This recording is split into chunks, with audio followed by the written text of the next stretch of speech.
আমরা স্যার এখানে আসন ভিত্তিক ভোটার সংখ্যা স্যার আমরা এখানে পুরুষ মহিলা দিয়ে এখানে একটা জানানো দিয়েছি স্যার। আমরা এখানে আমাদের 6টি আসনে স্যার আমরা এখানে কিশোরগঞ্জ জেলায় আমাদের এখানে ভোটার সংখ্যা টোটাল আছে স্যার 5,55,37 এবং কিশোরগঞ্জ 2 যে আসন সেটিতে আছে 5,32,516 এবং কিশোরগঞ্জ 3 আসনে আছে স্যার 4,48,685 এবং 165 কিশোরগঞ্জ 4 আসনে আছে স্যার 4,08,352 এবং কিশোরগঞ্জ 166 কিশোরগঞ্জ 5 আসনে আছে 3,53,566 জন এবং 167 কিশোরগঞ্জ 6 আসনে আছে এখানে 4,28,804 জন। এই সর্বমোট 27,000।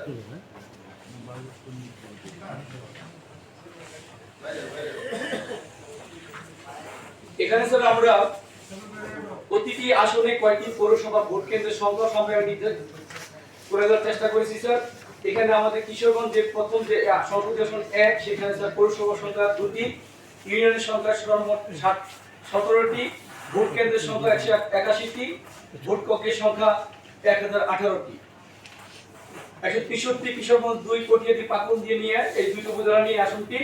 এখানে পৌরসভা সংখ্যা 2টি, ইউনিয়নের সংখ্যা 18টি, ভোট কেন্দ্রের সংখ্যা 170টি, ভোট কক্ষের সংখ্যা 988টি।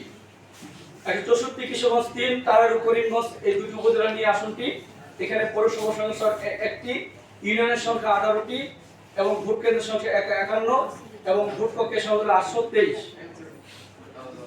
এবং 165 কিশোরগঞ্জ 4 তিনটি উপজেলা নিয়ে স্যার হাওড় ডিস্ট্রিক্ট 3টি উপজেলা পিটনা মিঠামণি অষ্টগ্রাম। এখানে স্যার কোনো পৌরসভা নেই, ইউনিয়নের সংখ্যা 24টি, ভোট কেন্দ্রের সংখ্যা 150টি, ভোট কক্ষের সংখ্যা 796টি।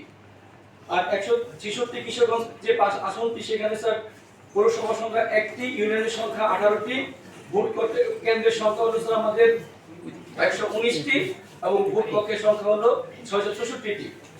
167 কিশোরগঞ্জ 6 কুলিয়াচরণ ভৈরব নিয়ে দুটি উপজেলা নিয়ে আসনটি। এখানে পৌরসভা সংখ্যা 2টি, ইউনিয়নের সংখ্যা 13টি, ভোট কেন্দ্রের সংখ্যা হলো আমাদের 142টি আর ভোট কক্ষের সংখ্যা হলো 816টি। এই সর্বমোট স্যার আমাদের এইদিকে 913টি ভোট কেন্দ্রের মধ্যে ভোট কক্ষের সংখ্যা 5,105টি। এখানে স্যার আমাদের যে এই কেন্দ্রে যারা ভোট গ্রহণ কর্মকর্তা আছেন আমাদের স্যার ভোট গ্রহণ কর্মকর্তা এখানে প্রয়োজন হবে স্যার আমাদের 6,118 বিজারি এবং সহকারী বিজারি অফিসার এবং পোলিং অফিসারের প্রয়োজন হবে স্যার আমার 10,210 জন। ওনারা ভোট কেন্দ্রে ভোট গ্রহণ কার্যক্রমে নিয়োজিত থাকবেন। আমাদের এখানে স্যার মনোনয়নপত্র দাখিল করেছিলেন 61টি, বাছাই বৈধ হয়েছিল 37টি আর বাছাই বাতিল হয়েছিল স্যার 24টি।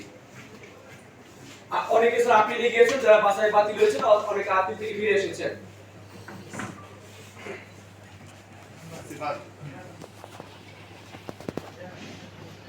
স্যার আমি যদি স্যার এই বাংলাদেশের ইতিহাসে বর্তমান প্রেক্ষাপট যদি একটু বলি স্যার, যে আমরা বাংলাদেশের ইতিহাসে এই পর্যন্ত মোট 3বার জাতীয় পর্যায়ে গণভোট অনুষ্ঠিত হয়েছে। তো মূলত রাষ্ট্রীয় কোনো গুরুত্বপূর্ণ সিদ্ধান্ত গ্রহণে বা কোনো শাসকের প্রতি জনসমর্থন যাচাইয়ের জন্য এই ভোটগুলো আয়োজন করা হয়েছিল। তো প্রথম যেটি হয়েছিল সেটি 1977 সালে রাষ্ট্রপতি জিয়াউর রহমানের আস্থার গণভোট ছিল। পরবর্তী যেটি হয়েছিল সেটি 1985 সালে এরশাদের সামরিক শাসনের গণভোট। আরেকটি যেটি হয়েছিল 1991 সালে সাংবিধানিক গণভোট। তো গণভোট 2026 যে 2011 সালে সংবিধানের 15তম সংশোধনীর মাধ্যমে গণভোটের বিধানটি বাতিল করা হয়েছিল। তবে 2024 সালে জুলাই আগস্ট আসলে একটু বলি স্যার, যে স্বৈরাচারী শাসন ব্যবস্থার পুনরাবৃত্তি রোধে বর্তমান আইনি ভিত্তি হলো অন্তর্বর্তীকালীন সরকার গণভোট অধ্যাদেশ 2025 জারি করেছে। এর মাধ্যমে সংবিধানে গণভোটের বিধানটি পুনরায় কার্যকর করা হয়েছে। 2024 সালের জুলাই আগস্টে সংগঠিত ছাত্র জনতা